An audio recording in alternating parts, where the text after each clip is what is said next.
Sir, இந்த டிரைவரோட இது பார்த்தீங்கன்னா, ரொம்ப ரொம்ப கேவலமான இது சார்.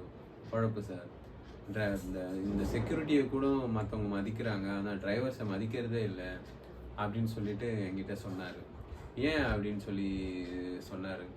இல்ல சார், அது என்னன்னு தெரியல. எங்கள டிரைவர்ஸ்னாலே ஒரு இது மரியாதை தரமாட்றாங்க அப்படின்னு சொல்லிட்டு ரொம்ப வருத்தப்பட்டாரு. அவர் ரொம்ப டீப்பாவும் சொல்ல, அவங்க என்ன தப்பு பண்றாங்கன்னு சொல்ல. ஸோ அந்த மாதிரி ஒரு இன்சிடென்ட் தான் நேற்று நடந்திருக்கு. இந்த க ஆக்சிடென்ட், பஸ் ஆக்சிடென்ட் பார்த்தீங்கன்னா, இந்த இந்தியா ஃபுல்லாக பார்த்தீங்கன்னா, இந்த ஒரு பஸ் ஆக்சிடென்ட் பற்றி ரொம்ப பேசிகிட்டு இருக்காங்க. அது பார்த்தீங்கன்னா, இந்த குர்னூலில் ஆந்திரா கிட்ட நடந்த பஸ் ஆக்சிடென்ட்டு.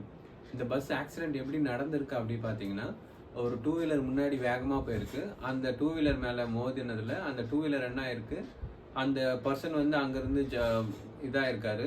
அவர் இறந்ததா சொல்கிறாங்க. இப்போ ரீசன்ட் நியூஸ் பார்த்தா அவர் பொழைச்சிட்டதாகவும் சொல்கிறாங்க. பட் பார்த்தீங்கன்னா, அந்த டூ வீலர் என்ன ஆயிருக்கு, அந்த பஸ்ஸு கீழே போய் மாட்டியிருக்கு. பஸ்ஸு கீழே மாட்டினதில் அந்த பஸ் டிரைவர் என்ன பண்ணியிருக்கு, அதை நிறுத்தாமல் வண்டியை ஓட்டிகிட்டே இருக்காரு. ஓட்டுனதில் என்னாச்சு, அதுலேருந்து நெருப்பு பொறி பறந்து பஸ்ஸோட இது டூ வீலரோட பெட்ரோல் டேங்க் வெடிச்சதா சொல்கிறாங்க. வெடிச்சு ஃபயர் உண்டாச்சு சொல்கிறாங்க.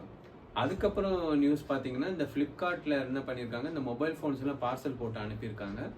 அந்த மொபைல் ஃபோன்ஸ் பேட்டரியும் வெடிச்சு, ஸோ இந்த ரெண்டுமே சேர்ந்து தான் பயங்கர பஸ்ட்டுக்கு காரணமாச்சு.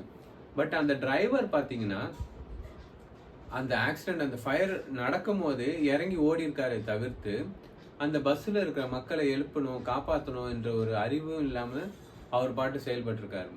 இந்த டூ வீலர் சைடு பார்த்தீங்கன்னா, அவங்களுக்கும் ஒரு பொறுப்பு இல்லாமல் ஏனோ தானோன்னு ஓட்டுறது. இந்த சிட்டிக்குள்ளே தான் இப்படி ஓட்டி உயிரை வாங்குறாங்கன்னு பார்த்தீங்கன்னா, இந்த ஹைவேஸ்லேயும் இந்த மாதிரி பண்ணிட்டு சுற்றுறாங்க. ஸோ இந்த மக்கள் வந்து இந்த பொறுப்பாகவே இருக்க மாட்டாங்க. இந்த மாதிரி விஷயங்கள் பண்ணுறதால கிட்டத்தட்ட 20 பேருக்கு மேலே இறந்துட்டாங்க. ஸோ அவங்க என்ன தப்பு பண்ணாங்க, அவங்க இறந்துட்டாங்க. ஸோ இந்த மாதிரி பொறுப்பு இல்லாமல் நடந்துக்கிற இந்த சில டிரைவர்ஸு சில சில பேரால தான் ஸோ மற்றவங்களுக்கும் அவங்களோட பேரும் கெட்டு போகுது. ஸோ டிரைவர்ஸ் நார்மலாக பார்த்தீங்கன்னா, அவங்க ரொம்ப வேகமாக ஓட்டுறதா இருக்கட்டும், இல்லை குடிச்சிட்டு ஓட்டுறதா இருக்கட்டும், இந்த மாதிரி நிறைய விஷயங்கள். டிரைவர்ஸ்னால் நான் ரெகுலராக இந்த எல்லோ போர்டு ஓட்டுற டிரைவர்ஸ்ன்னு சொல்ல, நார்மலாக இந்த வாகனம் ஓட்டுற எல்லாருமே கொஞ்சம் ரேஷாக தான் டிரைவ் பண்ணுறாங்க. ஸோ எப்போவுமே ஒரு பிரச்சனை நடந்துச்சுன்னா அதை எப்படி சால்வ் பண்ணுறதுன்னு பாருங்கள். அதுலேருந்து எஸ்கேப் ஆகி, அது பார்த்தீங்கன்னா இப்போ கிட்டத்தட்ட எஸ்கேப் ஆகி நினச்சி அவர் ஓட நினச்சிருக்காரு. பட் அதை வந்து ஆனால் பார்த்தீங்கன்னா, அது 20 பேர் சாகுற அளவுக்கு போய் முடிஞ்சிருக்கு. ஸோ எல்லாரும் கொஞ்சம் பொறுப்பாக நடந்துக்கணுன்றது என்னோட வேண்டுகோள்.